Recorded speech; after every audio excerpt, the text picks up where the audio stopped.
Maryam, ina so ki sani cewa na yi nisa sosai a soyayyar nisan da koda an kira ni ba zan taɓa ji ba, barantana na waiwayo. Saboda kyakkyawar kulawa da tausasan kalamai da kike yi a duk lokacin da na zo wajen ke kira. Hakan yake sa na ji kwata-kwata ba na son rabuwa da ke Maryam. Sadiq kenan. Ka san a duk lokacin da ka zo fira, ba na son in ga kayan nesa da ni ko ka tafi. Saboda kana kyawun bani kulawa, kuma kalamanka tausasa da kake min yana matuƙar sanyaya min zuciya. Shi yasa ba na son kai nesa da ni. Haka ne ai, ya zama dole in saki farin ciki, saboda farin ciki ki shine nawa. Sadiq kenan. Na'am. Sadiq. Na'am. Ina son ka, ba zan daina son ka ba har ƙarshen rayuwata, domin ka zama jinin jikina. Maryam, ni ma na yi miki alƙawari, ba zan taɓa rabuwa da ke ba a rayuwata. Saboda haka ga wannan zoben, ki saka a hannunki a matsayin zoben alƙawari.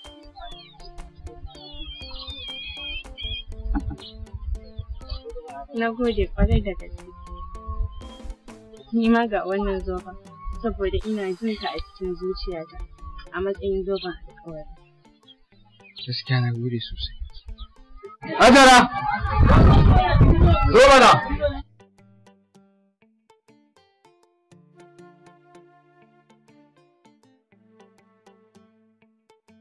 Lafiya mai gida. Lafiya kalau. Magana ce da nake so ni akan wannan yara. To mai gida, ina jin ka. Ya kamata yaron nan ya nemo mata aure mu aura masa. Saboda kin ga abokanansa duk sun yi sun bar shi, wasu ma har da 'ya'ya. Gaskiya ne mai gida, kwanakin baya ni ma na yi tunanin hakan, amma saboda gudun ɓacin ranka na kasa gaya maka. To amma yanzu idan ya dawo ki tuntuɓe shi ki ji, shin yana da budurwa? In kuma babu, sai mu duba masa a cikin 'yan uwansa, sai mu aura masa. To ya kika gani? Da in ya dawo zan tambaye shi. Yawwa, abin da ya kamata ki kenan, ni zan fita, sai na dawo.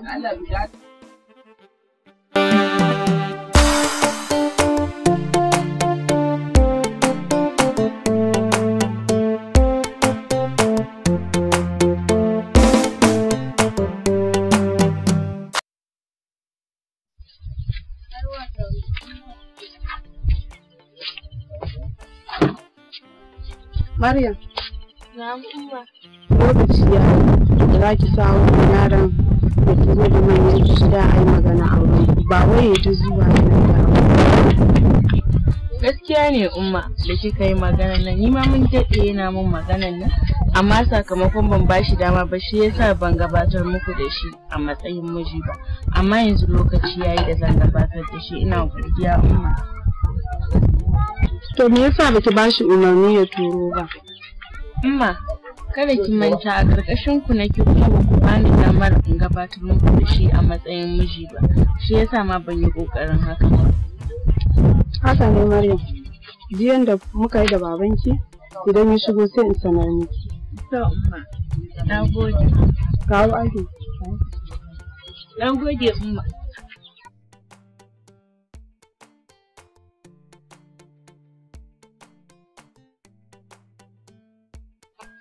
Malam.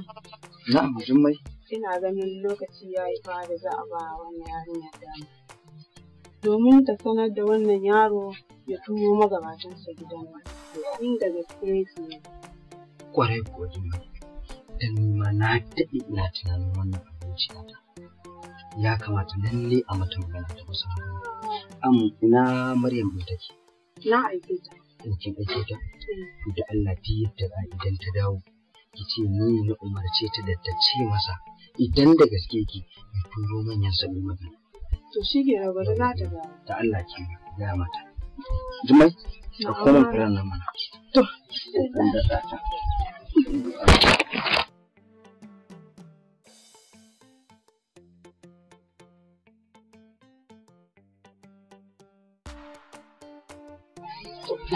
Gashi mana. Yawwa, Jummai, Allah ya saka miki da alkhairi. Ai isa kullum yake da kasani.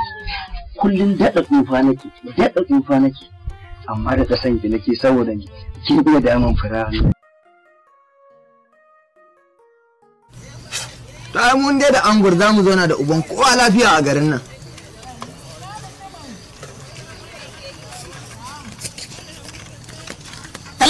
Salamu alaikum. Wa alaikum salam.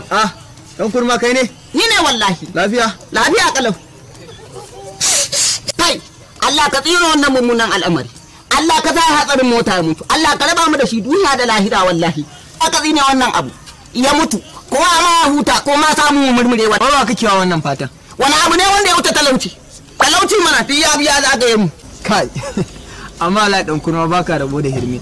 To ga ma talauci yana da rai har kake mai wannan fatan haka. Mana an ce yana da aboki. An ce yana da rai. In ya hada bauta da kai, in dai ya hada bauta da kai, to wallahi ka shiga 10 ba ma 3 ba. Ina ga maka wannan maganar. Allah wallahi. Maganin talauci. Ban ji ba me kace? Cewa ne maganin talauci. Haka abokina. Kai yanzu kana da maganin talaucin shi ne ka kyale ni. Wato talaucin ma ya kace ni kenan. To wallahi sai ka bani maganin nan na sha na rabu da shi gabaki ɗaya. Allah wallahi. Kaga dan kurma. Wannan maganin talaucin kanka ba zai iya dauka ba. Lalle dan yi na kare na ne. Ta manta cewa ni tsohon dan da ko ne. Buhun gero, buhun dawa, buhun masara, buhun alkama, babu wanda kan nan na bai dauka ba. Sai dan karamin abun nan ne zaka ce wannan kan ba zai iya dauka ba.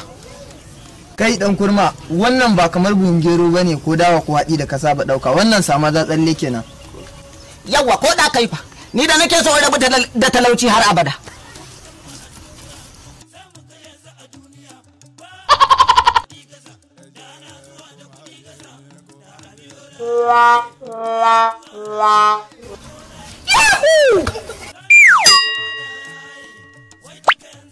Shashashan banza shashashan wafi. Ai yanzu ka ga maganin talauci da idan. No.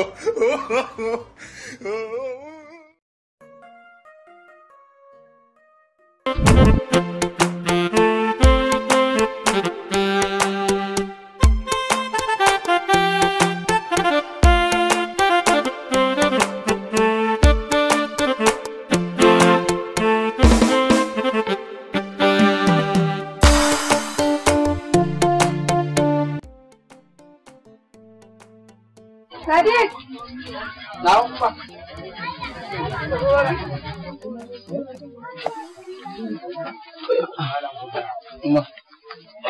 Dama saƙo ne daga babanka, ya ce na faɗa maka.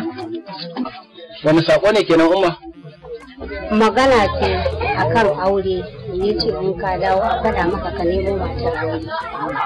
In kuma ka ƙi ya ce a faɗa maka za a dubo a 'yan uwanka saboda ya gaji da wannan yawon banza ba aure.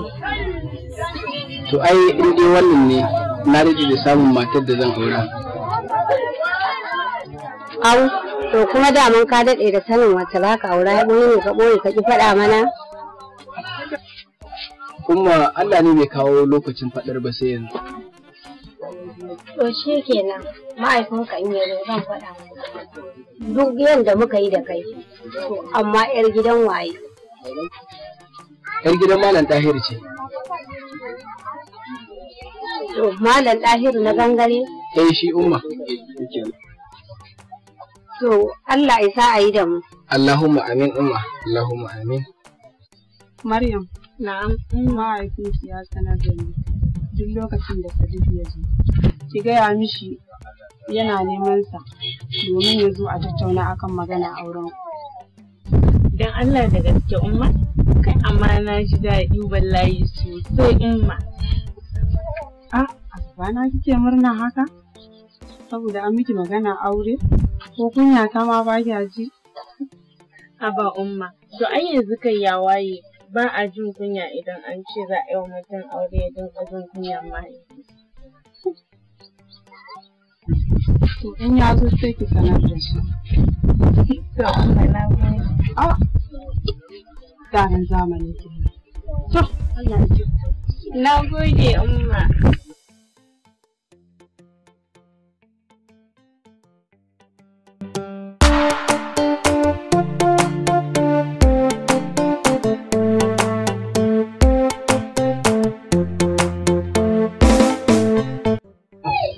kuka da wannan yaron ne Hajara? Mun yi magana da shi. Ya ce min ya daɗe da samun matar aure mu yake jira. Kuma da shi ya samu matar auren amma ya shiru bai gaya mana ba? Ne ma faɗan da na yi ta yi masa kenan. To shi kenan daman burinmu ya zaɓi matar da yake so kuma ya zaɓa. Shi kenan gaskiya ne. To ya gaya miki ko gidan waye? Ya ce yar gidan Malam Ɗahiru ce na gangare. To dai Malam Ɗahiru ne wanda na sani? Mana shi dai Malam. Amma na ji daɗin wannan labarin. Abin da ya rage yanzu shine kawai mu shirya mu je a ajiye magana. Gaskiya ne Malam, Allah ya taimake mu. Amin.